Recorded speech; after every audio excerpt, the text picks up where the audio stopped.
Kita gratitude, kita bersyukur dulu dan berterima kasih kepada diri kita sendiri. Oke, yuk kita mulai. Bismillahirrahmanirrahim. Teman-teman silakan pegang dadanya, pegang hatinya. Kita sama-sama mengucap syukur, kita sama-sama menyadari nikmat-nikmat yang Allah berikan di hari ini. Ya Allah, terima kasih atas segala nikmat yang Kau berikan di hari ini padaku. Terima kasih atas kenyamanan yang Kau berikan padaku. Udara segar yang Kau izinkan aku hirup dengan lancar, dengan baik hari ini.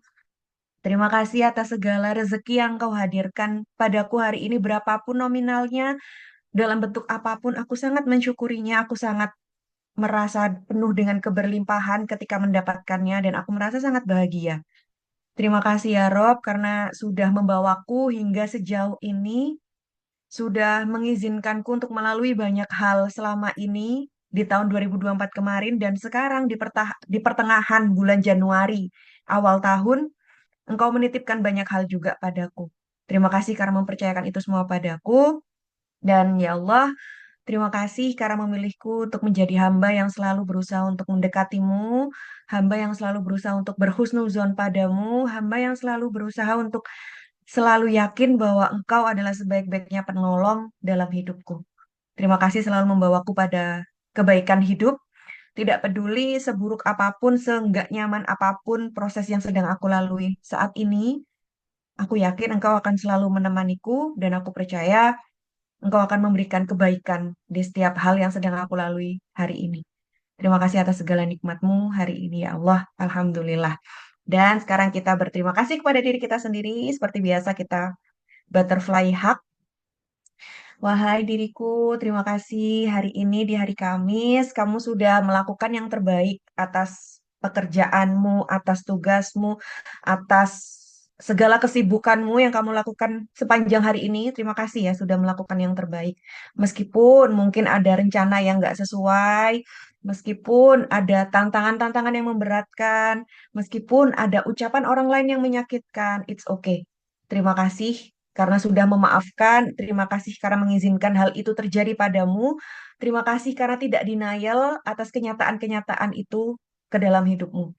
Terima kasih karena sudah menjadi manusia baik selama ini, tidak peduli sebesar apapun omongan orang terhadapmu, tidak peduli sejahat apapun perlakuan orang lain terhadapmu, kamu tetap berusaha menjadi orang baik. Dan terima kasih karena tidak mengeluh meskipun sebenarnya cukup melelahkan sepanjang hari ini atau mungkin beberapa hari terakhir ini.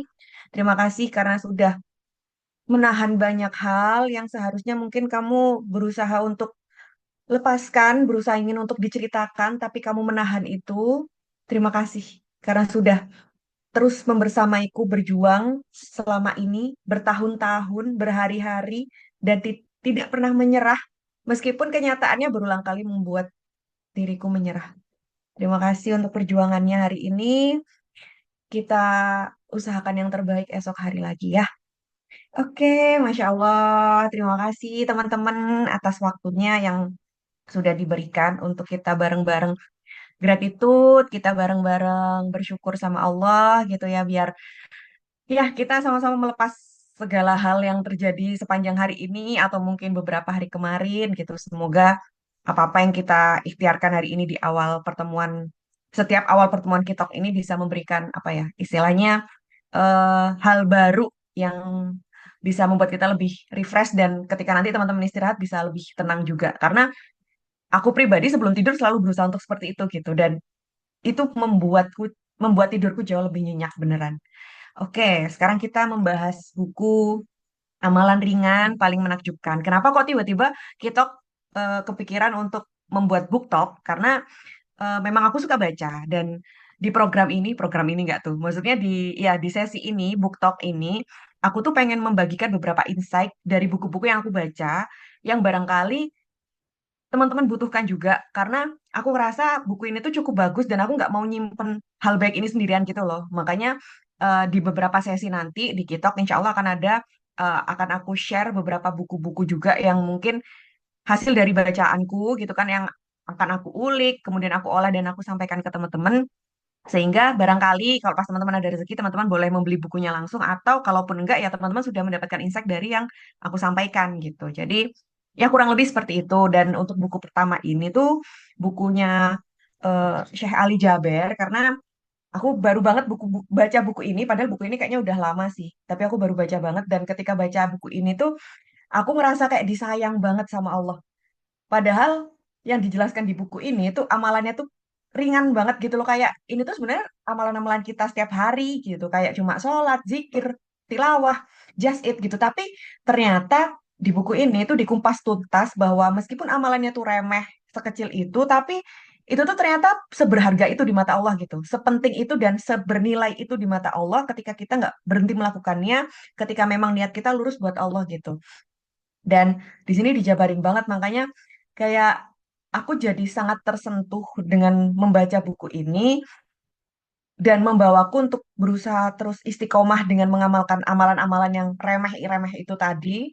Karena ternyata aku baru tahu gitu bahwa amalan-amalan yang mungkin kita remehkan, yang daily rutin kita dan kadang karena itu tuh sepele, karena itu kayak ya sudah itu adalah rutinitas yang biasa. Jadi kayak kita nggak ngelakuin pun nggak apa-apa gitu loh. Kayak misal sometimes ya, ya naudzubillah min dzalik, semoga kita dijauhkan dari kondisi-kondisi futur seperti itu kayak misal sholat gitu, kayak kita ngeremehin kayak nggak sholat dan lain sebagainya gitu, kan itu remeh ya, tapi ternyata di momentum apa ya, di momen tertentu sholat itu tuh malah sebenarnya nolong kita gitu. Dan di buku ini tuh dijelasin banget sehingga kayak bikin aku tuh nggak mau ninggalin amalan sekecil apapun gitu, karena memang Allah sendiri menyukai hal-hal yang kecil tapi konsisten, tapi istiqomah, tapi rutin dibandingkan hal yang besar tapi ya udah kita cuma lakuin aja sekali gitu. Kayak misal teman-teman rutin untuk apa ya, tahajud gitu ya. Tahajudnya sampai 8 rakaat gitu. Tapi ya udah seminggu sekali atau bahkan sebulan sekali karena ngerasa ya udah rajinnya cuma hari itu aja. Selebihnya di hari-hari selanjutnya kayak males nggak ngelanjutin gitu. Padahal Allah nggak mengharapkan seperti itu gitu. Allah tuh pengennya kita ya sedikit-sedikit tapi konsisten dan bisa kita terapkan sepanjang hari bahkan sepanjang hidup kita gitu. Kayak misal tahajud ya udah kita tahajud 2 rakaat pun nggak masalah, it's okay. Yang penting kita rutin setiap hari seumur hidup kita jika kita mampu gitu. Karena ternyata di buku ini juga dan mungkin teman-teman juga sering dengerin kisah-kisah ya, cerita-cerita yang penuh dengan hikmah yang mana orang-orang yang meninggal dalam kondisi yang sangat menakjubkan. Kemarin aku habis lihat di Instagram kalau nggak salah ada seorang satpam, beliau meninggal dalam kondisi sujud di musola sekolahan gitu. Yang mana barangkali itu adalah salah satu bentuk kematian yang diinginkan semua orang nggak sih? Maksudnya kayak meninggal dalam kondisi yang menghadap Allah gitu, sedang cerita sama Allah, sedang sama Allah gitu. Kan itu ya kayak harapan kita semua gitu ya. Kita meninggalkan dunia ini dalam kondisi yang memang eh, ya sama Allah gitu, bukan kondisi kita yang sedang naudzubillah min zalik, sedang maksiat atau mungkin sedang jauh dari Allah atau mungkin sedang melakukan hal-hal yang nggak baik gitu. Semoga kita dijauhkan dari kondisi-kondisi seperti itu. Dan ternyata eh, kondisi seperti itu, maksudnya kayak meninggalnya seseorang dengan kondisi-kondisi seperti itu tuh pasti ada amalan tertentu yang memang beliau itu rutin lakukan gitu. Meskipun cuma satu aja, satu apa ya, satu jenis amalan aja, tapi benar-benar rutin sepanjang hari nggak pernah terputus sampai akhirnya beliau meninggal dalam kondisi seperti itu gitu. Dan aku yakin banyak cerita hikmah yang kurang lebih seperti itu. Bahkan ada juga di buku ini yang menjelaskan bahwa apa namanya, ada seorang wanita, beliau meninggal sampai makamnya itu, kuburannya itu tercium bau harum, tapi harumnya itu bukan harum bunga, tapi memang benar-benar harum yang bikin orang itu nyaman. Tahu nggak amalannya apa? Ternyata sebelum tidur beliau tidak pernah melepaskan surat Al-Mulk. Jadi itu nanti ada sih di sini nanti aku jelasin juga. Jadi beliau selalu sebelum tidur mengusahakan untuk membaca surat Al-Mulk dan itu sepanjang hari beliau sampai akhirnya beliau meninggal dan ternyata di makamnya itu benar-benar tercium bau harum, wangi yang mana itu bukan wanginya bunga, tapi memang wangi yang bikin semua orang tuh nyaman di situ gitu. Next, Minai, kita mulai bahas satu-satu ya. Nanti aku sambil ngebacain beberapa hal yang ada di buku ini juga gitu. Nah, untuk awalan ini aku ngutip dari apa di bukunya gitu ya.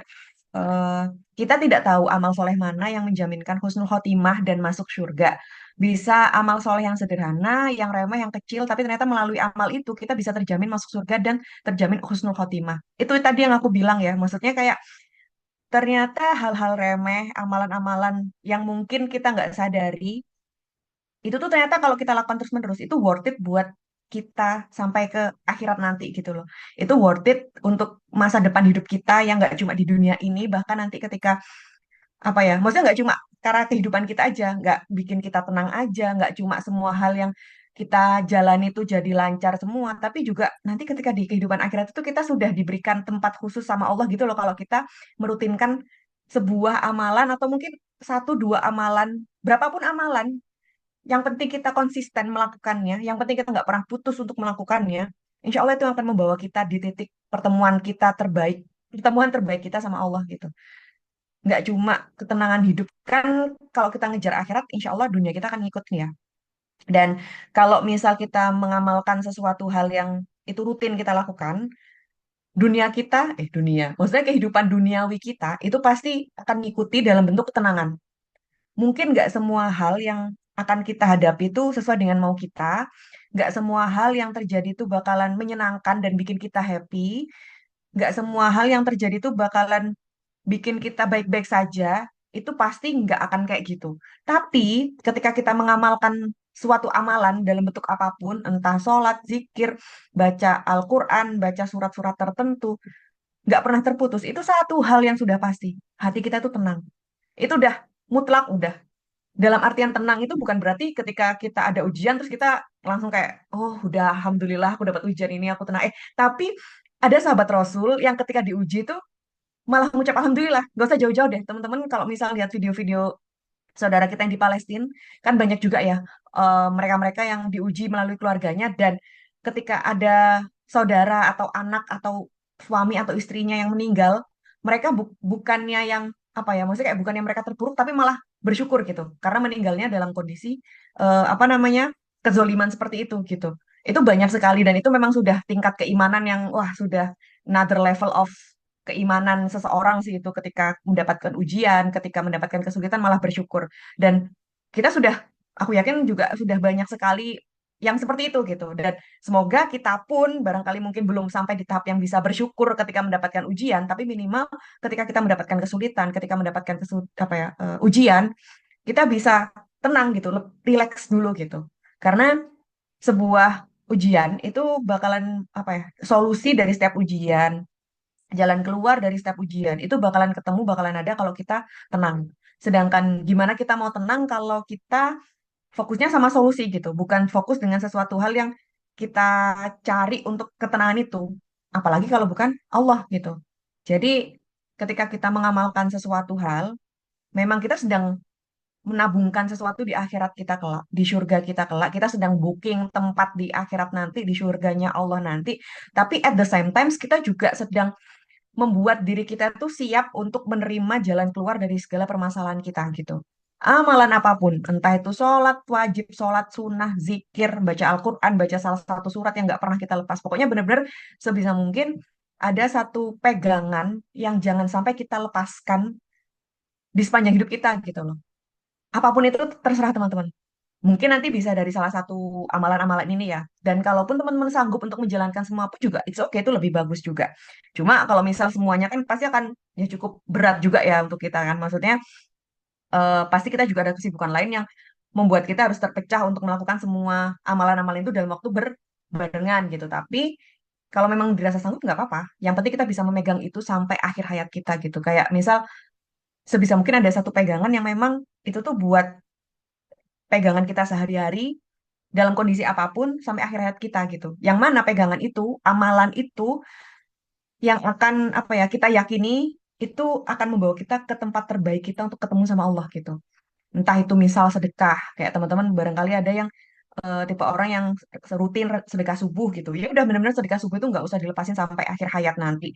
Atau ada yang memang suka ngasih makanan ke temennya. Ya udah itu lakukan sepanjang hidup teman-teman, jangan sampai dilepasin gitu. Atau mungkin suka baca apa ya Al-Waqiah juga gitu. Ya udah baca Al-Waqiah itu jangan pernah dilepasin dalam kondisi apapun sampai akhir hayat nanti gitu. Karena kita nggak tahu amalan mana yang akan membawa kita pada ridhonya Allah, nggak tahu amalan mana yang akan membawa kita pada pertemuan terbaik kita sama Allah. Tapi ketika kita melakukan itu, Allah nggak mungkin nggak lihat. Allah nggak mungkin nggak notice, Allah nggak mungkin nggak denger gitu. Karena kita melafazkan Allah gitu aja tuh Allah sudah tahu bahwa memang ada yang sedang membutuhkannya gitu. Dan Allah sesenang itu kalau kita melakukan amalan-amalan itu. Kalau Allah udah sesenang itu buat kita dikit-dikit laporan sama Allah kan otomatis Allah juga semudah itu untuk ngebantuin kita dan nolong kita dalam hal apapun gitu loh dalam hidup. Jadi sesungguhnya amalan-amalan itu tuh ya nolong kita juga pada akhirnya. Dan kita cuma hanya perlu mempraktekkan itu saja kok. Dan itu sederhana banget. Amalan-amalan itu ya bener-bener yang rutin kita aja gitu. Tapi memang tantangannya adalah keistiqomahan itu tadi sih. Godaannya tuh memang kayak apa ya istilahnya ya keimanan kita kan naik turun juga gitu. Kemudian magernya juga, bisikan setan. Jadi sebenarnya kita nggak bersaing dengan siapapun untuk menjalankan amalan-amalan kita setiap hari. Saingan kita tuh sebenarnya cuma satu, nafsu kita sendiri. Dua ding, sama setan, sama bisikan setan ya. Nafsu kita sendiri yang mungkin sebenarnya kita pengen melakukan itu, tapi ya karena entah mager, entah karena kita disibukkan dengan aktivitas lain yang sebenarnya nggak penting, sehingga kita lebih mengutamakan aktivitas itu daripada amalan yang memang itu tuh kecil tapi kita abaikan karena kita lebih memprioritaskan aktivitas kita sendiri gitu. Next, Min Ai. Jadi sebisa mungkin kita harus bersaing dengan dua hal itu ya, nafsu kita sendiri dan bisikan setan. Jangan mau kalah dengan itu. Kemudian, nah ini ada yang pertama. Sebenarnya di buku ini tuh amalannya banyak banget. Tapi aku ambil beberapa poin aja yang menurutku tuh ini sederhana tapi boom banget gitu loh untuk buat aku jadi pegangan dan mungkin bisa jadi pegangan juga buat teman-teman. Yang pertama adalah dua amalan untuk mengatasi berbagai masalah dan mewujudkan hajat. Jadi ketika kita memiliki sebuah keinginan, Allah itu nggak pengen kita, nggak nyuruh kita buat berusaha yang sampai kita banting tulang, yang sampai kita maksain buat dapetin itu gimana caranya. Enggak loh, teman-teman. Dan aku bisa ngomong kayak gini karena aku sendiri sudah menjalani banyak hal, aku sudah berproses dengan banyak hal, yang mana aku bisa meyakini bahwa ternyata Allah itu memang nggak nyuruh kita melakukan hal-hal yang memberatkan kita sebenarnya. Allah tuh cuma pengen kita berusaha sesuai dengan kapasitas kita yang memang bisa kita kendalikan dan bisa kita usahakan. Kemudian selebihnya itu dibanyakin amalan-amalan lain gitu. Ditambah dengan keyakinan kita sama Allah gitu. Udah, karena semakin kita memaksa, semakin kita pengen apa ya, mencapai sesuatu hal dan kita se-effort itu, kita akan selalu mencari cara untuk gimana caranya supaya itu dapat gitu. Sedangkan ketika kita sudah seberusaha sekuat tenaga untuk pengen itu dapat, seringkali jalan yang kita tempuh itu banyak nggak lurusnya, banyak yang nggak sesuai dengan maunya Allah gitu. Sehingga pasti di tengah jalan kita akan ada eh, jalan yang memang nggak sesuai harapan, atau mungkin terputus di tengah jalan, atau mungkin gagal dan lain sebagainya. Karena ada indikasi memaksa di dalam diri kita. Nah, di sini di bukunya Amalan Ringan yang Menakjubkan ini dijelaskan kalau misal kita memang pengen ada masalah yang cukup besar dan kita ada hajat yang pengen banget kita wujudin itu coba untuk mengamalkan dua hal ini. Yang pertama, sholat dua rakaat sebelum tidur. Itu sholatnya bisa macam-macam, bisa sholat hajat boleh, sholat taubat boleh. Kemudian itu sih dua sholat itu sih biasanya. Setelah sholat isya gitu ya, setelah sholat isya atau mungkin sebelum bukan sebelum, maksudnya pas sholat isyanya udah duluan terus bener-bener teman-teman sebelum tidur, sebelum benar-benar meletakkan badannya di kasur, sholat dulu dua rakaat sholat hajat, kemudian habis itu kita baca hasbiyallahu wa ni'mal wakil. Udah itu sambil keyakinan penuh atas hajat kita akan Allah kabulkan. Jadi di apa ya? Di amalan ini Allah itu kayak pengen kita itu meminta sepenuh hati dan yakin sepenuh hati sama Allah. That's it. Gitu. Jadi ya udah kita wudhu, ambil wudhu, sholat dua rakaat, sholat hajat boleh, sholat taubat boleh. Kenapa? Karena kalau sholat hajat kan memang untuk menginginkan apa ya, meminta hajat kita. Sedangkan untuk sholat taubat itu mengharapkan pengampunan dari dosa-dosa kita. Dan sholat taubat itu sebisa mungkin memang dilakukan setiap hari, sholat sunahnya. Kenapa? Karena ya kita melakukan dosa setiap hari juga. Jadi barangkali dengan dan juga menggugurkan dosa-dosa kita yang di tahun-tahun kemarin yang entah berapa banyak dosa kita yang kita lakukan gitu kan. Jadi sebelum tidur kita coba sholat taubat boleh, sholat hajat boleh, kemudian baca hasbiyallahu wa ni'mal wakil. Sama yang kedua adalah istighfar.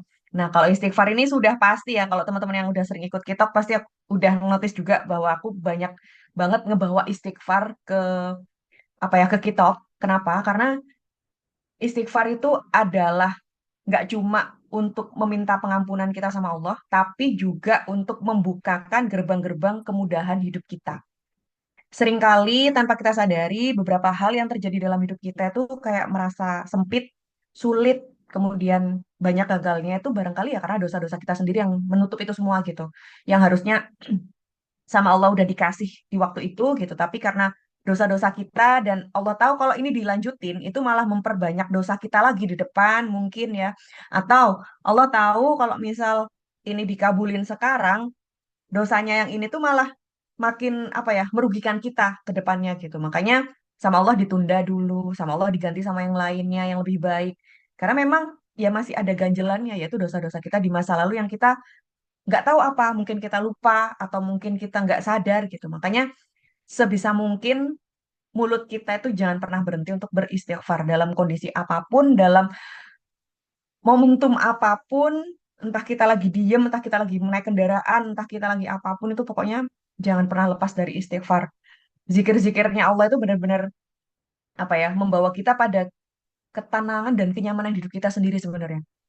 Jadi kalau teman-teman dirasa benar-benar sedang berada di urgensi kehidupan yang memang kayak hopeless sekali, nggak tahu arahnya mau kemana, mau ngapain, nggak tahu jalannya apa, solusinya gimana, benar-benar ketutup semuanya, kayak mau ini gagal, mau itu susah, mau kayak gini nggak bisa. Istighfar aja. Setiap hari jangan pernah putus. It works, beneran teman-teman. Karena apa ya, dan ini juga, aku juga pernah dapat testimoni dari teman-teman dari TikTok yang pernah ngechat ke DM. Mereka beberapa kali bilang kalau misal mereka nggak ngelepasin zikir dan lain sebagainya.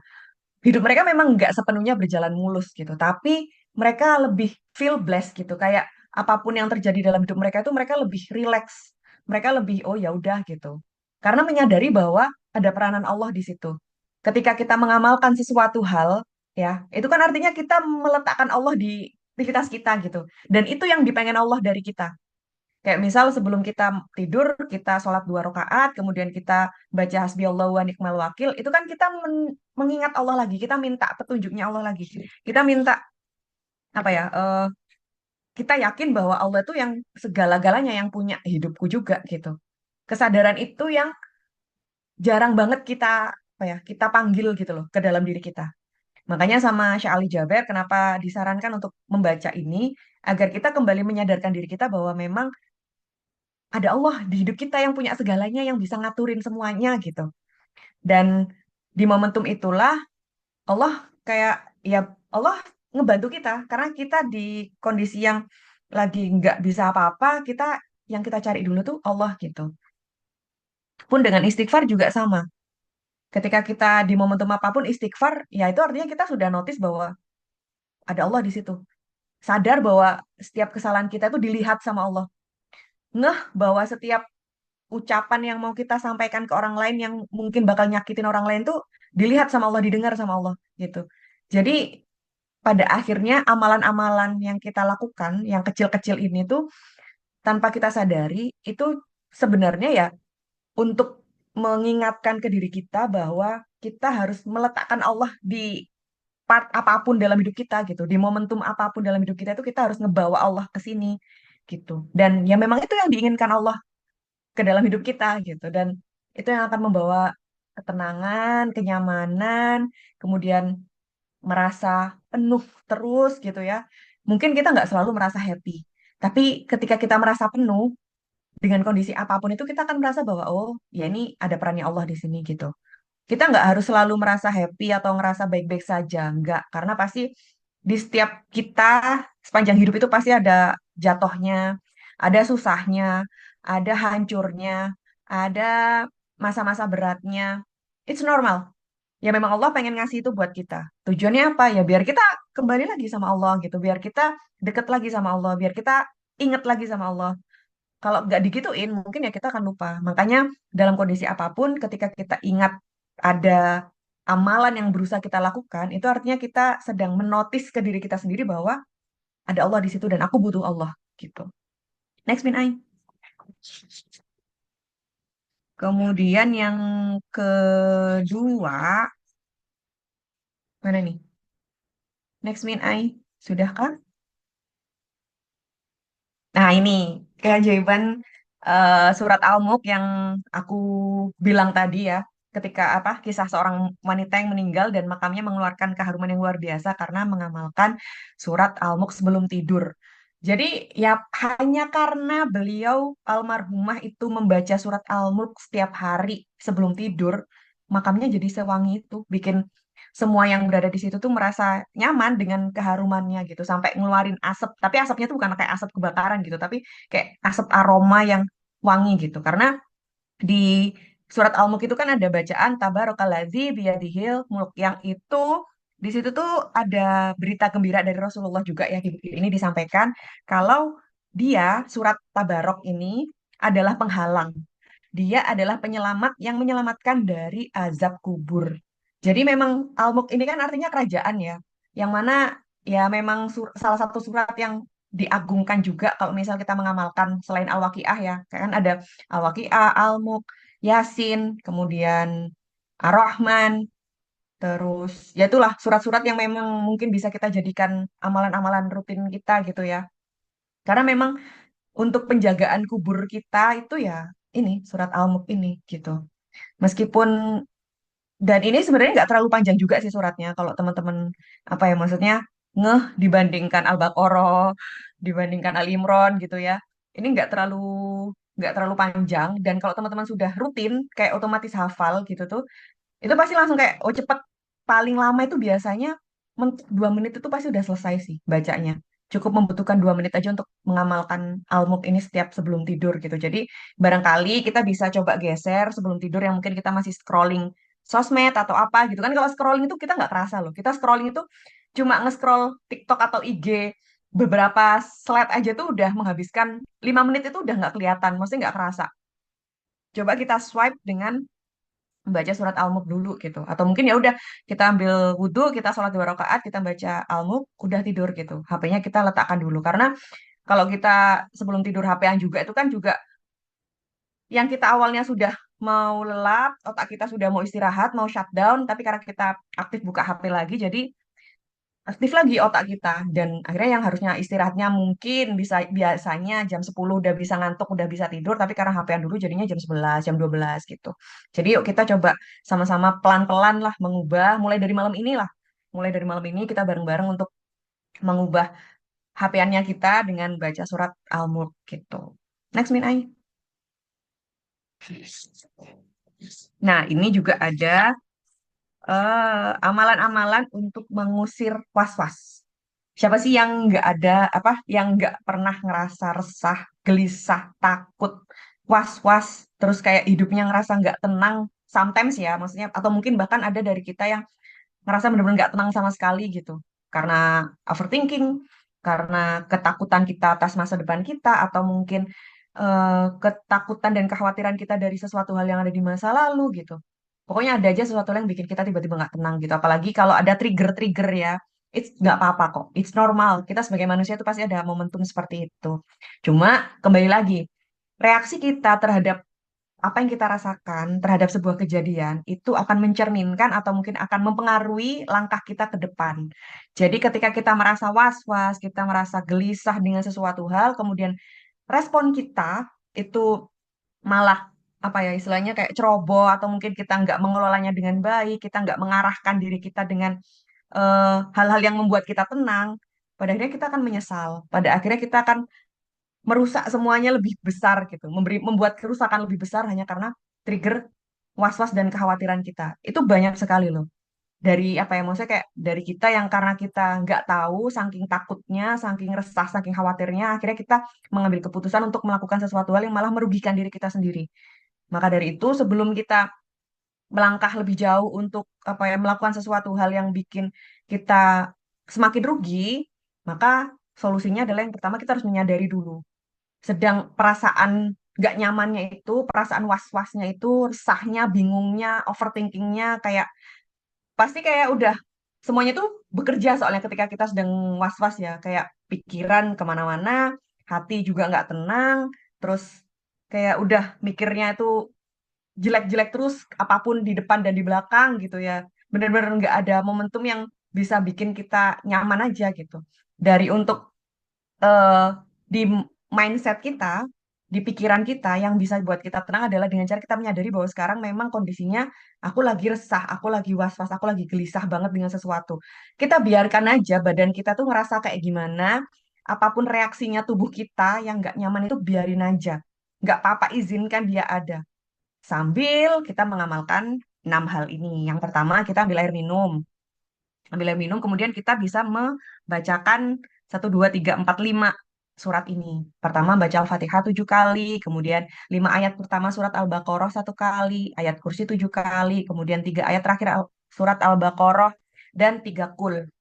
Udah, itu kalau misal memang udah, apa ya, maksudnya seresah itu, coba untuk ngambil air putih, kemudian air putihnya kita bacakan itu semua, kita niatkan untuk meminta ketenangan sama Allah, kemudian kita minum, dan ya semoga atas izin Allah bisa lebih rileks. Karena aku aku pribadi, ini aku baru tahu ya, maksudnya aku baru baca ini dan aku baru nemuin ini, tapi sebelum nemuin ini aku sudah ada apa namanya? eh life hack. Life hack yang memang sudah alhamdulillah berusaha aku konsistenin setiap hari ketika baru bangun. Jadi kalau nggak salah aku juga pernah cerita ini sih di TikTok, di TikTok. Jadi setelah bangun tidur, itu kan kita pasti berusaha nyari minum ya. Kita pengen minum. Nah, minum waktu pas bangun tidur, itu life hack-nya tuh adalah aku bangun, kemudian ngisi air ya di gelas. Nah, di air itu aku yang pertama aku bacain Bismillah dan Al-Fatihah 3 kali. Kemudian setelah Al-Fatihah 3 kali itu aku ngomong ke airnya bahwa ya Allah, semoga air yang aku minum ini yang memasuki tubuhku ini yang mengalir dan menyatu dengan darahku ini menjadikanku menjadi perempuan yang ini gitu. Menjadikanku seseorang yang gini gini gini gini gitu. Kemudian aku tutup dengan bacaan 3 kul, aku tiup-tiup, kemudian aku minum. Itu life hack yang berusaha selalu aku terapin setiap pagi dan mungkin teman-teman bisa coba deh. Itu aku nggak nyangka kalau ternyata itu bisa membawa ketenanganku sepanjang hari di hari itu. Jadi meskipun aku ada sesuatu hal yang bikin aku sedih gitu ya, atau mungkin bikin aku marah, sedihnya tuh nggak yang sampai bikin aku gulung-gulung, yang sampai aku sakit banget gitu loh. Atau mungkin kalau marah, itu juga nggak bikin aku yang sampai marah, pengen apa ya, maksudnya kayak pengen makan orang atau yang gemes gimana tuh nggak. Tapi percikan emosi itu tuh cuma ya udah sesaat itu aja gitu. Dan setelah dibawa tidur, udah besoknya tuh udah refresh lagi gitu. Itu beneran aku menjalani itu udah hampir berapa bulan ini sih. Aku nemu itu di TikTok waktu itu. Tapi aku apa namanya? Aku ubah dikit lah. Aku ubah dikit dengan penuh keyakinan dan ternyata di bukunya Syekh Ali Jaber juga menjelaskan cara untuk mengatasi waswas itu juga seperti ini gitu. Dan oh, ternyata ya memang sudah benar gitu yang sejauh ini aku lakukan. Mungkin tinggal ada tambahan bacaan dari Al-Baqarah sama ayat kursi gitu kan. Karena sebelumnya kan aku cuma baca Al-Fatihah sama 3 kul aja pas bangun tidur itu. Dan teman-teman juga boleh dicoba juga gitu ketika bangun tidur atau mungkin kalau memang di waktu yang momentum yang sangat resah sekali boleh dicoba untuk ini ambil air putih kemudian membaca beberapa surat ini gitu karena memang kenapa kok harus pakai media air karena memang air itu kalau misal kita memberikan ucapan yang baik atau apalagi doa dia kan si partikelnya itu akan membentuk baik gitu dan air itu adalah apa namanya suatu media yang dia menyatu dengan darah kita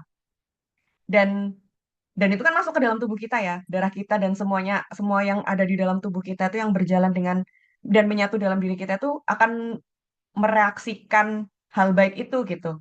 Jadi ketika kita memberikan hal yang baik pada air itu, kemudian yang itu masuk ke dalam tubuh kita, otomatis kan aliran darah kita juga menyatu dengan hal-hal baik itu gitu.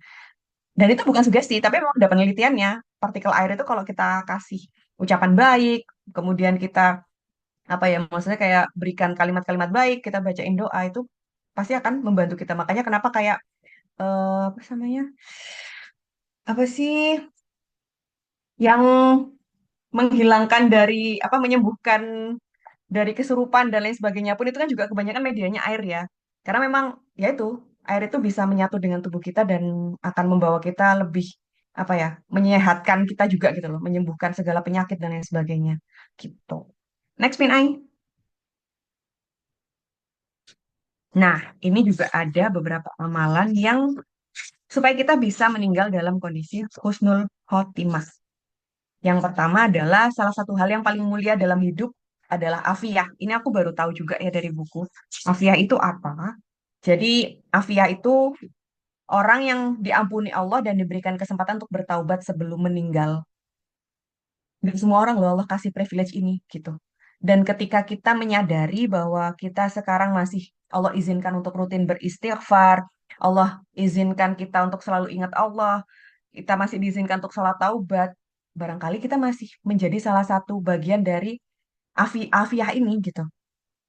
Karena ya teman-teman pasti juga tahu di luar sana banyak orang-orang yang meninggal dalam kondisi yang buruk, kemudian yang apa ya, mohon maaf, jauh dari Allah atau mungkin dalam bentuk apapun lah itu. Tapi ketika kita sekarang ya masih hidup, alhamdulillah kasih sehat, kemudian kita masih bisa rutin beristighfar, kita masih rutin ingat kesalahan kita dan takut untuk melakukan dosa. Ya kita masih dapat privilege itu dari Allah gitu loh. Kita masih ternaungi oleh hidayahnya Allah gitu. Dan itu tuh nikmat yang nggak bisa dibeli oleh apapun sih. Yang mana kayak nggak ada apa-apanya dibandingkan apa ya istilahnya ketika kita jauh dari Allah, ketika kita benar-benar nggak sama Allah gitu. Itu tuh nggak ada nilainya dibandingkan itu semua. Kemudian ketika kita memiliki salah dosa maksiat itu jangan sampai suka diceritakan kepada orang lain. Karena kata Rasulullah, orang yang suka menceritakan dosa yang telah Allah tutupi saat ia melakukan dosa itu, maka Allah tidak akan mengampuninya. Karena seakan-akan kita itu kayak apa ya? Ini tuh udah kita pernah melakukan salah, kita pernah melakukan dosa. Setiap dari kita tuh pasti nggak jauh dari, maksudnya nggak ada yang bersih, benar bersih itu nggak ada. Semua dari kita pasti pernah melakukan salah. Setiap dari kita pasti kita pernah melakukan dosa dan salah. Dan ketika kita tahu dan menyadari hal itu, ya sudah, berhenti di kita, berhenti di saat itu, kita minta ampun sama Allah, kita bertobat sama Allah, nggak usah diceritakan ke siapapun, kita jaga. Dan ketika itu diketahui oleh orang lain lewat jalan lain, barangkali memang Allah yang membukanya. Maksudnya dalam artinya Allah ingin menegur kita untuk tidak melanjutkan perbuatan itu. Tapi kalau sampai itu keluar dari mulut kita sendiri, itu secara nggak langsung kita sedang apa ya kayak eh, meremehkan Allah gitu loh secara nggak langsung. Kenapa? Karena Allah udah nutupin ini rapat. Lah kok kita dengan kesadaran penuh pengen ngebuka itu semua gitu. Kayak ngapain gitu loh. Makanya sama Rasulullah kan dibilang kalau memang ada orang yang menceritakan dosa itu ya Allah nggak akan ngampuni karena Allah udah nutupin itu semua gitu loh. Allah udah tutup aib-aib kita sehingga orang lain ngelihat kita tuh orang baik, orang lain tuh ngelihat kita tuh orang yang menyenangkan, orang yang bijak dan lain sebagainya. Tapi di balik itu semua kan kita ada dosa juga tuh. Dan sama Allah tuh udah ditutupin semua gitu loh. Jangan sampai malah kita yang iseng atau mungkin pengen ngebuka itu semua di depan banyak orang gitu. Sebisa mungkin kita jaga, sebisa mungkin kita tutupi. Kalaupun memang ada yang bertanya ya cukup ceritakan sekedarnya, nggak perlu terlalu detail yang sampai benar-benar ngebuka aib kita sendiri. Ya sudah gitu. Karena Allah sesayang itu sama kita gitu. Allah nggak pengen apa yang keburukan-keburukan kita apa yang pernah kita lakukan itu kebuka semuanya tuh Allah nggak pengen kita kayak gitu. Allah pengen ngejaga image baik kita gitu loh. Jangan sampai kitanya yang malah dengan enteng ngebuka itu semua atas dasar apapun gitu. Karena kita nggak akan kayak gitu dalam kondisi kita baik-baik saja atau kondisi sadar. Sadar. Maksudnya kondisi kita apa ya? Ya baik-baik aja gitu. Ketika kondisi kita sakit, ketika kita kondisinya nggak baik-baik saja, kita akan cenderung untuk melakukan hal-hal yang merugikan kita sendiri dan salah satunya itu adalah mengumbar aib kita sendiri, menceritakan hal-hal buruk kita sendiri. Karena kondisi kita lagi nggak baik-baik saja. Kita sedang ngerasa sedang jatuh, kita sedang hancur, kita sedang sangat apa ya? Mungkin sedang sangat sedih atau sedang marah dengan sesuatu hal gitu. Sering kan kita kalau misal apa ya, maksudnya apalagi perempuan ya, kalau misal udah lagi emosi atau emosinya lagi meluap-luap, itu kita nggak sadar bahwa kita tuh menceritakan sesuatu hal yang sebenarnya nggak perlu kita ceritakan gitu. Kalau sekarang sih bahasa kasarnya oversharing ya, oversharing. Nah, di momentum tertentu, ya oversharing itu nggak baik juga gitu. Apalagi sampai ngebawa aib-aib atau kesalahan kita di masa lalu. Jadi kayak ya sudah, apa yang sudah pernah terjadi dan itu merupakan kesalahan kita, ya sudah berhenti di kita, jangan sampai ke mana-mana juga gitu. Jadi dua amalan yang mungkin bisa membawa kita pada kondisi yang husnul khotimah. Yang pertama adalah sebisa mungkin kita menjaga pertobatan kita, menjaga rasa keinginan kita untuk selalu bertaubat sama Allah, karena disitulah privilege Allah masih mengizinkan kita bertaubat sebelum kita meninggal, dan yang kedua adalah menjaga aib kita. Next, Min Ai. Nah, ini juga ada keajaiban surat Al-Ikhlas. Surat ini tuh sederhana banget dan kayak, aduh, surat yang paling mudah, yang paling singkat, enggak sih yang paling singkat, bukan Al-Ikhlas. Tapi benar-benar se-powerful itu ternyata loh. Karena yang pertama, di buku ini tuh dijelasin kalau misal kita bisa menjaga mulut kita atau lisan kita setiap hari dengan membaca Kul huwallahu ahad 10 kali setiap hari dalam kondisi apapun, itu kita sudah disiapin rumah di surga sama Allah. Udah dijaminkan, tapi nggak boleh dilepas. Benar-benar harus full setiap hari, nggak boleh lepas. Baca kul aja, kul huwallahu ahad, Allahu samad, lam yalid walam yulad, lam yakul lahu kufuwan ahad. Atau mungkin cuma kul huwallahu ahad gitu aja. Tapi 10 kali paling dikit kita udah dibukingin rumah sama Allah di surga gitu. Tapi ingat nggak boleh lepas sampai nanti akhir hayat kita. Kemudian ada cerita juga seorang sahabat yang dicintai sama Allah karena mencintai surat Al-Ikhlas. Jadi beliau itu sangat suka baca Qul huwallahu ahad gitu kan. Nggak pernah lepas gitu. Dan kenapa kok ditanyain sama Rasul, kenapa kok dia suka baca itu ya? Karena itu apa ya, ada sifatnya Allah yang menyenangkan di situ dan saya suka aja baca surat itu gitu karena dia suka dengan surat itu dan dia menyukai sifatnya Allah yang di situ, akhirnya Allah suka juga sama si Fulan ini, si sahabatnya Rasul ini, dan akhirnya dia punya tempat khusus di hadapan Allah gitu, dia punya tempat spesial di hadapan Allah hanya karena dia mengamalkan Al-Ikhlas.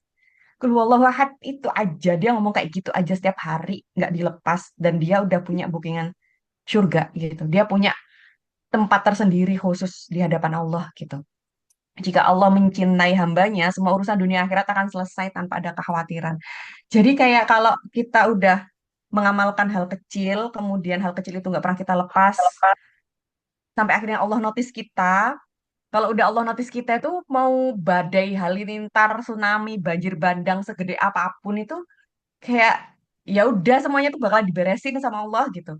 Semuanya bakalan diselesaikan sama Allah, semuanya bakal dibantu sama Allah gitu. Tugas kita itu cuma bertahan, meyakini, dan melakukan yang terbaik sesuai dengan kapasitas kita yang bisa kita kendalikan. That's it. Tugas kita sebagai manusia cuma itu aja. Kita nggak disuruh sama Allah itu kalau ada apa-apa itu disuruh mikirin, duh ini gimana ya, kayak gimana ya, ini harus gimana, aku harus ngapain, dan lain sebagainya. Allah nggak pernah minta kita seperti itu. Allah cuma pengen kita deket lagi sama Allah, sampai akhirnya Allah ngenotis kita. Nanti kalau Allah udah notice, Allah yang bakal gerakin otak kita, serius. Allah yang bakalan gerakin hati kita, Allah yang akan deketin kita ke lingkungan-lingkungan yang itu tuh bakalan nolong kita. Allah akan ngebawa kita pada momentum atau keadaan yang itu tuh ternyata bala bantuannya Allah gitu. Jadi bener-bener let it flow aja. Beneran let it flow. Yang penting kita punya tujuan. Maksudnya tujuan kita ya kita pengen selesai dari masalah ini gitu. Kita pengen misal ada hutang, kita pengen hutangnya lunas gitu. Udah kita ngeset itu aja. Jalannya gimana, prosesnya kayak apa, kesulitannya apa, dan lain sebagainya tuh gak usah dipikir. Yang penting kita punya sebuah tujuan itu gitu. A gitu misalnya. Kayak misal eh, tujuannya aku pengen dapet jodoh gitu. Ya sudah, kita udah punya set jodoh, kemudian kayak gimana bentuknya dan lain sebagainya, kita bawa ke doa, kita bawa ke keyakinan, kita bawa ke Qul huwallahu ahad juga gitu ya. Kemudian ya sudah, selebihnya kita fokus aja melakukan apa-apa yang bisa kita kendalikan. Apa-apa yang kita bisa kita kendalikan apa? Diri kita sendiri. Cara kita berpikir terhadap sesuatu, cara kita menghadapi sesuatu, reaksi kita terhadap sesuatu, kemudian aktivitas kita sehari-hari. Udah fokus itu aja gitu. Nanti jalannya kemana dan kayak gimana itu serius, itu Allah yang bakal ngebawa kita. Sampai di tahap kita tuh nggak nyangka bahwa kita tuh ada di jalan itu, yang mana jalan itu ternyata ya itu solusinya ternyata gitu. Jadi memang cara kerjanya Allah tuh seperti itu. Kita nggak pernah tahu, kita nggak pernah duga, tapi ketika kita yakin Allah bakal bantu, ya disitulah memang ada jalannya gitu. Itu udah pasti. Makanya kita apa ya sebisa mungkin untuk menjaga amalan-amalan ini, kita kuatkan diri kita untuk selalu apa ya melakukan hal-hal yang memang itu ada Allah di situ dan meyakini selalu ada Allah di situ. Udah selebihnya tuh Allah semua yang membawa kita gitu. Bahkan Allah juga yang membawa kita dalam kondisi yang terpuruk. Allah juga yang ngebawa kita di kondisi yang hancur atau mungkin kita kesulitan kayak gini tuh Allah juga. Allah yang sama yang membawa kita di kondisi terpuruk, ya Allah yang sama juga yang akan membawa kita pada kebangkitan dan kondisi yang lebih baik gitu. Lantas apa yang kita khawatirkan dalam hidup ini? Sedangkan di momentum itu tuh Allah cuma pengen kita notice ke Allah gitu. Kita ingat ke Allah. Dengan cara apa ya? Dengan cara mengamalkan amalan-amalan kecil ini gitu. Salah satunya ya dengan membaca surat Al-Ikhlas. Dan itu kuncinya satu kalau memang pengen nanti di akhir di endingnya kita baik. Karena ya setiap dari kita kan pasti menginginkan ending yang baik ya. Menginginkan kondisi hidup, akhir hidup kita yang baik semuanya gitu. Kalau pengen akhir baik ya dengan cara kita nggak boleh putus amalan-amalannya. Karena seseorang dikatakan husnul khotimah, seseorang ternilai baik, itu kalau memang dia sudah meninggal. Kalau dia belum meninggal, selama seseorang itu belum meninggal, selama itu juga itu dia akan menjadi orang yang beraneka ragam. Ada orang yang dia baik, kemudian tiba-tiba nggak jadi baik. Atau mungkin ada orang yang nggak baik, tiba-tiba jadi baik. Itu masih banyak kemungkinan dan sangat bisa terjadi. Tapi at the end, bagaimana akhirnya dia meninggal, disitulah dia yang akan teringat gitu. Kayak misal, kita punya teman atau saudara, atau mungkin kayak eh Ade lah, aku cerita sedikit ya. Aku punya Pak Ade. Pak Ade itu kakaknya dari ayah. Kakaknya dari ayahku. Beliau orang baik memang sebaik itu. Dan alhamdulillah Allah menjaga beliau menjadi orang baik sampai akhir hayatnya. Karena di titik beliau meninggal itu yang diingat dan yang terkenang sama kita adalah kebaikan-kebaikannya gitu loh. Dan itu kan harapan kita semua ketika kita meninggal yang terkenang di orang sekitar kita adalah ya kita adalah yang baik-baik aja gitu. Tapi di luaran sana kan juga ada yang ketika meninggal kayak oh ya udahlah dia emang orangnya kayak gitu ya pantas aja dia meninggal dia pernah melakukan ini gitu kan kan ada juga yang seperti itu tapi semoga kita dijauhkan dari kondisi seperti itu semoga Allah selalu ngebawa dan ngejaga kita di kondisi yang menjadi manusia baik yang selalu mengamalkan amalan-amalan baik sampai akhir hayat kita sehingga yang terkenang di orang-orang sekitar kita yang kita tinggalkan itu ya adalah amalan-amalan yang baik juga gitu. Next Min Ai.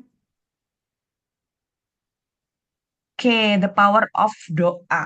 Jadi doa ini tuh bukan hanya sekedar kita doa gitu ya, doa setelah sholat atau apapun gitu.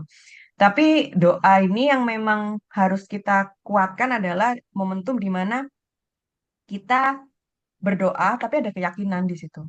Seringkali kan kita berdoa ya udahlah, berdoa aja formalitas gitu.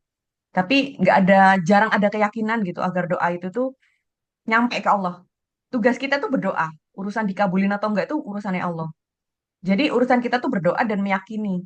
Perkara doa itu nyampe ke Allah kapan, dikabulin sama Allah kapan, kayak gimana itu bukan urusan kita. Cuma kita harus yakin bahwa doa itu pasti nyampe ke Allah, pasti didengar sama Allah. Kita lagi ngangkat tangan kita sholat itu dilihat sama Allah. Kita cuma perlu yakin itu aja kok. Nggak perlu yang lain-lainnya. Maksudnya kayak nggak perlu berharap atau ngejar yang gimana-gimana supaya doa kita segera dikabulkan atau mungkin kok malah yang terjadi nggak sesuai dengan apa yang aku doakan. Enggak, kita nggak perlu apa ya maksudnya kayak nggak perlu mikirin itu semua kenapa kok bisa terjadi gitu. Karena semakin kita pikirin ya semakin kita nggak akan nyampe dan semakin kita nggak terima. Karena Allah ngasih kenyataan itu sesuai dengan kebutuhan dan kebaikan kita saat itu. Kalau ternyata kenyataannya itu tuh berkebalikan dengan doa kita, bukan berarti doa kita nggak dikabulkan. Tapi karena memang ya saat itu yang terbaik. Tapi at the end pasti doa kita akan dikabulkan dengan cara yang lain. Kuncinya satu, kita yakin, yakin dulu sama Allah, yakin dulu sama doa kita.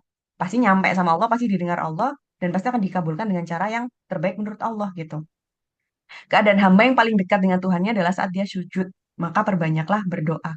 Ini udah mutlak juga ya, maksudnya kayak teman-teman pasti juga banyak tahu bahwa posisi terdekat kita sama Allah itu ketika sujud. Makanya ketika pas sholat, kemudian di sujud terakhir kita sebelum kita apa namanya tahiyat terakhir itu sebisa mungkin agak dilamain itu sekaligus kita doain apapun yang memang kita pengen gitu kan terutama minta doa minta diampuni dosa kita pengen minta dimudahkan segala urusan kita lancar rezekinya jodoh dan lain sebagainya pokoknya apapun itu sebelum tahiyat terakhir itu kita bacain doa sebanyak-banyak di situ gitu karena ya momentum itu sih benar-benar kita pasti akan ngerasain bahwa ternyata Allah sedekat itu sama kita gitu. Allah tidak mengabulkan doa seseorang yang lalai saat berdoa.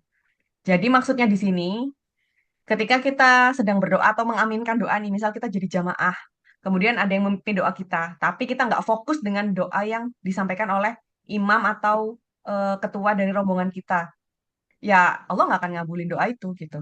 Tapi ketika kita doa, kemudian kita mindful, benar-benar kita sedang berdoa, meskipun kita nggak tahu artinya ya, tapi kita mindful, kita benar-benar meyakini bahwa itu adalah doa yang baik dan kita sedang mengamini omongan baik itu, nah itu insya Allah akan dikabulkan sama Allah gitu. Tapi kalau kitanya nggak mindful, kitanya masih apa ya, maksudnya kayak kadang ada kan sesekali misal nih teman-teman lagi berdoa bareng-bareng sama siapa gitu, terus kadang amin-aminnya tapi kayak sambil main HP atau sambil ngobrol sama temen atau kayak gimana gitu. No, Allah nggak akan ngabulin doa yang kayak gitu. Allah akan ngabulin doa yang memang ya kita mindful, kita sadar bahwa kita sedang berhadapan atau mengimani sesuatu hal yang itu senjatanya orang mukmin gitu. Itu senjata kita sekali untuk apapun. Jadi kita harus aware, benar-benar aware di kondisi itu gitu ketika lagi berdoa. Allah paling senang dengan doa lahu. Doa lahu itu adalah yang selalu berdoa setiap waktu, setiap keadaan. Jadi Allah itu senang kalau kita nggak putus doa. Allah itu senang kalau kita tuh terus-terusan cerita, kita berdoa, kita minta sama Allah tuh Allah senang banget. Tapi kalau kita sekarang sholat kita berdoa terus nanti besoknya nggak berdoa lagi ya, ya udah kita hilang lagi dari peredarannya Allah gitu. Kita hilang lagi dari notisannya Allah gitu. Kita kan sekarang berusaha sebisa mungkin semaksimal mungkin untuk dapetin perhatiannya Allah terus gitu. Dinotis terus sama Allah gitu. Maka salah satu caranya ya dengan nggak berhenti untuk berdoa. Setiap sholat sebelum selesai sholat ini juga reminder buat aku pribadi ya. Maksudnya kayak aku nge-share untuk yang materi ini tuh benar-benar sebenarnya ngingetin ke aku sendiri sebenarnya sih. Setiap kita habis sholat sebisa mungkin untuk jangan beranjak dulu, bener-bener ya udah kita berdoa dulu aja, kita mindful dulu untuk ngomong sama Allah dulu, cerita sama Allah, kita minta notisnya Allah lagi gitu, sampai akhirnya ya Allah ngenotis kita dan Allah seneng ketika kita melakukan hal itu gitu. Next minute, Ai. Dahsyatnya sedekah subuh. Nah, ini juga siapa yang suka sedekah subuh? Sedekah subuh itu memang salah satu sedekah yang apa ya? Boom banget dan sangat baik, bukan baik sih, maksudnya kayak ya nggak cuma baik maksudnya, tapi sangat powerful sekali karena ada doa malaikat juga di situ gitu. Subuh itu kan memang momentum di mana udara lagi sejuk-sejuknya, para malaikat turun dari langit, kemudian semua makhluk hidup itu kayak mengeluarkan energi positifnya semua itu di waktu subuh. Ya dari jam 3 itu sih, maksudnya dari jam tahajud itu dari jam 3 sampai subuh itu kan memang aura hawanya hidup, hawanya dunia itu bener-bener hawa yang sejuk yang memang hawa tenang gitu loh. Dan ternyata di situ karena memang malaikat lagi turun. Makanya kenapa sedekah subuh itu powerful karena di situ juga ada doanya para malaikat. Di waktu subuh ada doa para malaikat yang mendoakan orang bersedekah.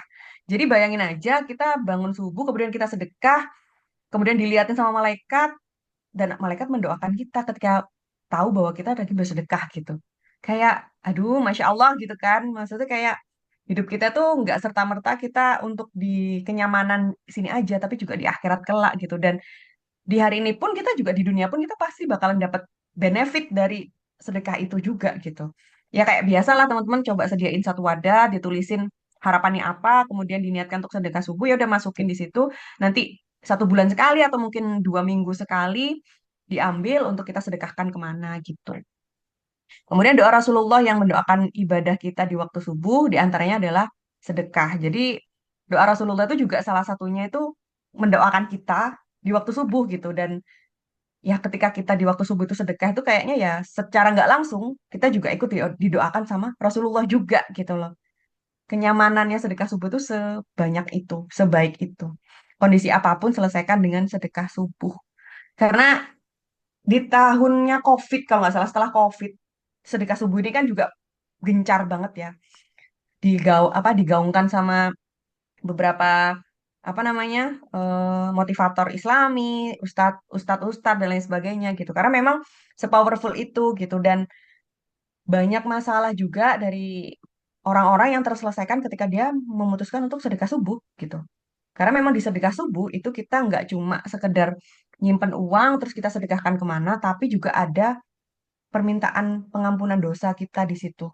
Ada permohonan ampunan atas kesalahan-kesalahan kita di situ dan mendidik diri. Mendidik diri itu dalam artian di buku ini itu dijelaskan juga kalau misal kita sedekah subuh itu nggak cuma sekedar kita sedekah ketika kita baik-baik aja, tapi juga ketika kita melakukan kesalahan, ketika kita mungkin tahu nih aku hari ini, kemarin aku habis melakukan kesalahan ini, aku habis melakukan dosa ini, sadar tahu dan kita minta ampunnya dengan melalui sedekah itu tadi, kita masukkan uang ke dalam kenceleng untuk mendidik diri kita, untuk melatih diri kita setiap kita ada salah, setiap kita ada dosa, pertobatan kita dengan cara meletakkan uang di sedekah subuh itu gitu. Nah, nantinya di setiap seminggu sekali, 2 minggu sekali, atau mungkin sebulan sekali kita sedekahkan ke orang yang membutuhkan gitu. Jadi ada momentum untuk apa ya, mengingatkan diri kita biar kalau setiap kita habis melakukan kesalahan ya kita sedekah subuh itu tadi. Dan itu kita minta ampun sekaligus berdoa untuk kebaikan kita di masa depan gitu. Jadi sedekah subuh itu sangat powerful, sangat menyenangkan, sangat banyak kebaikannya juga. Dan ini ringan gitu loh. Ini nggak perlu langsung 50.000 atau 100.000, nggak. 1.000 pun nggak apa-apa. Tapi kita rutin setiap hari. Sampai misal nih setiap hari kita isi 1.000, 1.000, 1.000, 1.000 gitu. Atau mungkin paling nggak 2.000 lah, 2.000, 2.000. Kemudian setiap hari Jumat kita belikan apa gitu ya. Terus kita sedekahkan kemana gitu. Itu aja gitu. Dan aku yakin mungkin teman-teman dari di sini banyak juga yang sudah menjalankan hal ini gitu.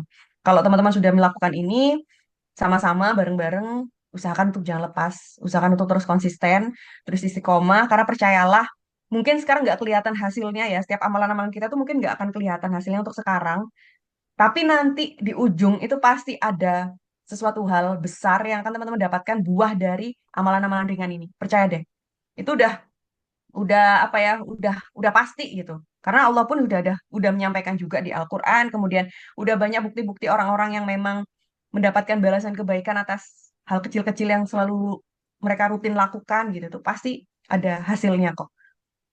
Bukan karena belum ya apa sih? Bukan karena itu belum menunjukkan hasilnya, bukan berarti sia-sia. Bukan berarti kita harus berhenti karena ya udah nggak ada hasilnya ngapain gitu. No, setiap kebaikan apapun sekecil apapun lakukan terus-menerus, jangan pernah terputus. Karena kita nggak pernah tahu di mana ridho Allah diberikan, di mana ridho Allah ada, dan di mana dan kapan balasan Allah atas semua itu tuh datang gitu loh. Kalaupun memang nggak ada balasan yang langsung besar atau apapun yang kita tunggu, tapi satu hal yang pasti, amalan-amalan kayak gini tuh menyelamatkan kita dari keburukan tanpa kita sadari, apalagi sedekah. Jadi ketika kita sedekah tanpa sadar itu kita sebenarnya sedang menjauhkan diri kita dari mara bahaya. Itu udah pasti. Jadi mara bahaya apapun, jadi sedekah pun itu juga melindungi kita sebenarnya tanpa kita sadari dari hal-hal yang nggak baik. Pun dengan amalan-amalan lainnya ya, maksudnya kayak minimal hal bahayanya itu apa coba? Nafsu kita sendiri. Minimal nafsu kita sendiri. Itu kan membahayakan kita juga ya. Tapi dengan kita mengamalkan hal-hal kecil, kita bersedekah, kita baca Qul huwallahu ahad, kita zikir, kita istighfar, itu menjauhkan diri kita dari mara bahaya. Salah satunya ya nafsu kita sendiri. Lebih-lebihnya itu ya bahaya-bahaya lain yang mungkin kita nggak tahu, yang mungkin kita nggak ngerti, tapi karena kita selalu mengamalkan itu semua, Allah tahu, Allah notice, mungkin Allah nggak langsung ridho, tapi Allah menyelamatkan kita karena Allah tahu bahwa oh ini hambaku yang ini nih suka sedekah subuh, suka setiap hari Jumatnya tuh dikasihkan uangnya kemana gitu. Aku akan menjaga dia dari hal-hal yang nggak baik gitu. Salah satunya perpisahan dengan seseorang yang kita inginkan mungkin, atau mungkin kita digagalkan dari rencana kita juga mungkin. Itu semua kan barangkali dari kebaikan-kebaikan dan amalan-amalan kita yang sudah pernah kita lakukan selama ini gitu loh. Tapi kita nggak sadar. Sedangkan itu ya komponen kumpulan-kumpulan dari hal-hal baik yang sudah kita lakukan selama ini gitu. Kebaikan apapun, amalan apapun yang sudah kita rutin lakukan, kemudian ternyata Allah pengen lindungi kita dari mara bahaya, makanya Allah jauhkan kita dari hal-hal yang mungkin sebenarnya kita inginkan. Tapi di waktu yang sama itu nggak baik menurut Allah gitu. Dan karena Allah tahu itu nggak baik dan Allah melihat effort kita untuk mengamalkan banyak hal, maka Allah jauhkan. Tapi kita kan sebagai manusia, sebagai hamba nggak tahu apa-apa ya. Kita taunya itu yang aku inginkan, itu yang aku harapkan. Ketika itu nggak jadi milikku, ketika itu nggak sama aku gitu kan, itu pasti kita bawanya kesel, kita pasti bawanya kecewa, pasti kita marah.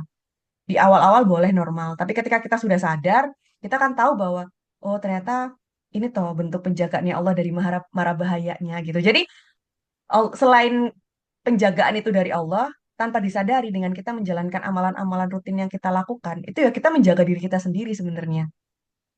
Karena bantuannya dari Allah gitu. Kita menjaga diri kita melalui bantuan dari Allah, kemudian Allah lihat hal-hal yang nggak kita lihat, sudah langsung digeserkan hidup-hidup kita. Kadang, dan ada ya di TikTok itu juga yang tanya, atau mungkin kadang di Instagram tanya juga di komen ya, tapi Kak aku ngerasa gimana kalau aku yang buruk buat orang lain gitu, sampai akhirnya orang lain dijauhkan dari aku gitu. Kenapa kita harus meng-underestimate diri kita sendiri? Kalau memang dirasa kita nggak baik buat orang lain, tapi sepanjang hidup kita sekarang ya, sekarang ini, kalau mungkin kemarin kita dirasa mungkin aku nggak baik nih buat dia, makanya aku dijauhkan sama dia dan lain sebagainya gitu. Kalau memang sekarang nih, kita ngomongin sekarang aja, nggak usah ngomongin yang kemarin, yang menurut kita yang nggak baik ya. Kita ngomongin sekarang, kemudian sekarang kita berjalan terus menjadi lebih baik. Kita nggak diem, kita berusaha untuk terus menjadi lebih baik.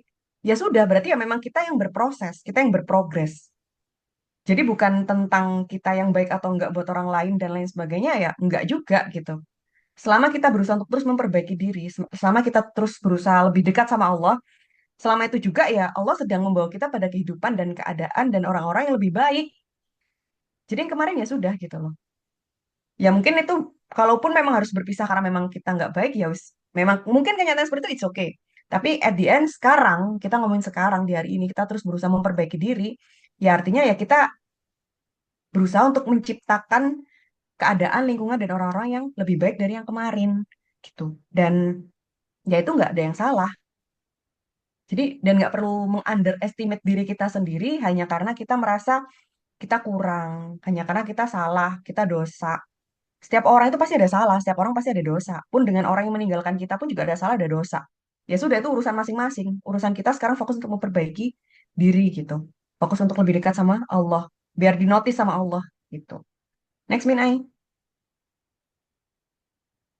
Doa yang menjadi rebutan malaikat. Ini aku juga baru tahu loh. Tapi mungkin sebenarnya ini udah dulu pernah diajarin sama guru ngajiku sih sebenarnya waktu kecil. Jadi memang bacaan doa iktidal sholat kita waktu yang sami Allahu liman hamidah itu ternyata memang doa yang sangat apa ya direbutkan sama malaikat gitu. Jadi ketika kita sholat kemudian eh, pas iktidal itu ya bacaannya tuh sebisa mungkin kalau teman-teman tahu artinya, kalau sekarang belum tahu coba di searching artinya. Kemudian di apa ya dimaknain bener-bener gitu loh bacaan itu. Karena ternyata doa itu ketika kita yakini, itu jadi rebutan para malaikat untuk apa ya, ikut mendoakan kita juga gitu loh. Sedangkan padahal gerakan itu kan yang paling singkat ya. Maksudnya kayak sami Allah liman hamidah gitu. Terus habis itu langsung sujud gitu kan. Nah, sebisa mungkin ketika baca itu kita sedikit tumak ninah di bagian itu gitu. Sampai akhirnya baru kita sujud dan lain sebagainya. Ini kan juga hal sederhana juga ya. Maksudnya kayak amalan receh juga. Kayak misal lihat ini tuh hal yang biasa kita lakukan sebenarnya. Tapi tanpa kita sadari, kalau kita benar-benar aware, kita mindful ketika melakukannya itu ternyata hal besar juga di mata Allah gitu, hal yang jadi rebutannya para malaikat juga gitu. Jadi ketika baca doa iktidal sebisa mungkin kita agak perpanjang terus kita pahami benar-benar maknanya. Ya sudah, habis gitu kita sembali sujud gitu. Next Min Ai. Nah, di sini ada keajaiban zikir dan solawat. Kalau ini sih udah mutlak ya, apa namanya zikir sama solawat ini. Yang pertama, usahakan basahi lidahmu terus dengan zikir pada Allah. Karena memang zikir itu apa ya hal kecil yang menjadi benang merah antara kita sama Allah. Bener-bener hubungan kita sama Allah itu akan baik-baik saja kalau kita tuh nggak ngelepasin zikir. Percaya deh. Zikir apapun, entah sekedar hamdalah lu nggak apa-apa. Alhamdulillah, alhamdulillah, alhamdulillah setiap hari nggak apa-apa. Atau istighfar, atau sholawat, atau hasbunallah, hasbunallah wa ni'mal wakil boleh. Terus subhanallah, subhanallah, subhanallah nggak apa-apa. Apapun zikirnya. Selama kita selalu mendawamkan itu setiap hari, hidup kita baik-baik aja teman-teman. Percayalah. Karena ya itu yang mengaitkan kita sama Allah gitu. Itu yang mengkonekkan kita sangat erat dengan Allah. Dan percayalah dengan kondisi seperti itu kita akan yakin bahwa Allah akan nolong kita. Ada Allah di situ gitu. Jadi perkara dunia seberat apapun, permasalahan hidup sebesar apapun, itu kayak langsung bikin kita chill gitu loh. Ya meskipun sambil ya Allah gitu, atau kadang-kadang nangis juga gitu, atau mungkin kadang-kadang marah juga gitu. Tapi beneran lebih chill, lebih relax, lebih kayak oh ya udahlah memang ini yang terbaik dari Allah gitu. Lebih ke sana. Kemudian ada bacaan juga yang apa namanya? Bacaan singkat tapi pahalanya besar gitu kan. Dek, Subhanallah wa bihamdi subhanallahil azim. Ya benar. Itu juga bacaan yang apa ya? Ringan tapi impactnya besar banget. Ini teman-teman pasti juga sudah tahu dan coba didawamkan itu setiap hari pengganti ini istighfar punya misal dua. nih. Misal nih sekarang Langsung istighfar, besok subhanallah bihamdi subhanallahil adzim, terus besoknya gimana? apalagi ya, sholawat dan lain sebagainya. Teman-teman kalau pengen ada jadwal zikir, aku ada wallpaper zikir di linknya Gue Kitok tuh ya. matiin gak enak. Boleh download apa namanya? Aplikasi Download Avatara. wallpapernya. Download wallpapernya. Di situ ada list hari Senin zikirnya apa, Selasa apa, Rabu apa. Itu bisa banget dipakai karena aku pun zikirnya pakai itu untuk di wallpaper. Jadi udah ada notisnya gitu. Minggu pertama aku baca apa, minggu kedua, hari kedua aku baca apa gitu. Dan itu bener-bener ngefek setiap harinya. Minimal merasa tenang dan lebih aware dengan hidup kita sekarang. Kemudian dan satu apa ya, satu senjata lagi tidak lain dan tidak bukan adalah Mama sholawat cepet di banget hari nih jawab Jumat. buat kakak. Tinggal dulu nih yang belum Karena terjawab nih. Kakak sekolah. oke, terima kasih Kak. Sholawat di hari Jumat itu memang sebaik-baiknya waktu membaca sholawat ya. Jadi sebenarnya bukan berarti hari lain nggak baik, nggak. Tapi memang lebih manjurnya sholawatan itu di hari Jumat. Karena hari baiknya Rasulullah juga, kemudian ya kita mendawamkan sholawat juga, sedekah juga, wah udah combo itu. Sedekah hari Jumat, sholawat hari Jumat, udah itu gongnya kebaikan hidup kita gitu. Jadi sebelum mengakhiri besok ya, besok besok hari Jumat. Besok hari Jumat teman-teman jangan lupa untuk salawatnya sepanjang hari, jangan lupa juga sedekahnya. Kita hiasi setiap hari Jumat kita dengan kebaikan-kebaikan, dengan amalan-amalan yang ringan tapi jangan pernah dilepasin gitu. Karena kita nggak pernah tahu amalan mana yang akan membawa kita pada kebaikan dan pada ridhonya Allah. Next, Min Ai. Nah, ini insya Allah terakhir ya. Tiga amalan agar hidup tidak merugi. Ini udah pasti membaca Al-Quran, mendirikan sholat, menginfakkan sebagian rezeki. Jadi ini lebih ke apa namanya? Gabungan dari tadi semua ya. At the end dari semua amalan itu ternyata ya tiga hal ini loh yang sebenarnya kita setiap hari sudah melakukan mungkin. Tapi entah karena ini sudah saking biasanya kita lakukan, jadi kita kayak tidak menikmati esensi dari setiap amalan ini gitu. Kita tidak aware dengan setiap amalan ini. Sedangkan tiga hal ini tuh bener-bener nggak akan bikin kita rugi. Kalau rugi hal materi dunia itu ya wajar. Kita hidup di dunia, kita berhubungan sama manusia, kita berhadapan dengan keadaan-keadaan hidup. Pasti ada untung ruginya, pasti ada senang sedihnya, pasti ada sakit sembuhnya. Itu udah pasti. Tapi setidaknya kalau kita memegang erat tiga hal ini, nggak pernah kita putus sampai akhir hayat nanti, di kehidupan akhirat kita insya Allah lebih ada jaminan kebaikannya. Kemudian dengan segala dinamika kehidupan yang ada di dunia, kita akan tetap merasakan keuntungan. Keuntungannya apa? Tenang. Dewasa ini apa sih yang kita cari kalau bukan tenang? Dengan segala problematika, huru-hara, penantian, air mata, ujian, rasa lelah, dan lain sebagainya. Apa sih yang kita cari sekarang? Tenang. Dan tiga hal ini tuh pegangan kita untuk menjadi tenang. Jadi kalau pengen tenang, pengen baik-baik aja ya, kita pegang erat tiga hal ini, kita nikmati setiap, kita mindfulin setiap aktivitas ini, dan ya sudah, insya Allah Allah akan menjaga kita, Allah akan membersamai kita, Allah akan di samping kita untuk menemani kita memproses ini semua. Gitu. Next, Min Ai. Hmm, udah kan? Oke, Alhamdulillah. Terima kasih teman-teman. Masya Allah. Wah, ini amalannya emang kayaknya remeh ya. Tapi tanpa kita sadari ternyata setiap hari kita sudah, barangkali teman-teman sudah melakukan itu. Dan sekarang Yuk kita sama-sama istiqomahkan, kita sama-sama perkuat lagi amalan-amalannya supaya bisa menjadi pegangan kita setiap hari dan bisa menjadi sesuatu hal yang memang rutinitas gitu. Karena goals kita adalah kita ternotis Allah dan yang kedua adalah kita meninggal dalam kondisi yang memang Allah sukai, Allah kehendaki gitu. Yang pastinya dekat sama Allah, mendapatkan tempat terbaik di sisinya Allah gitu. Dan ada satu pertanyaan aja sih untuk journaling ya. Ada satu pertanyaan aja. Tadi aku lupa nggak nyantumin di PPT.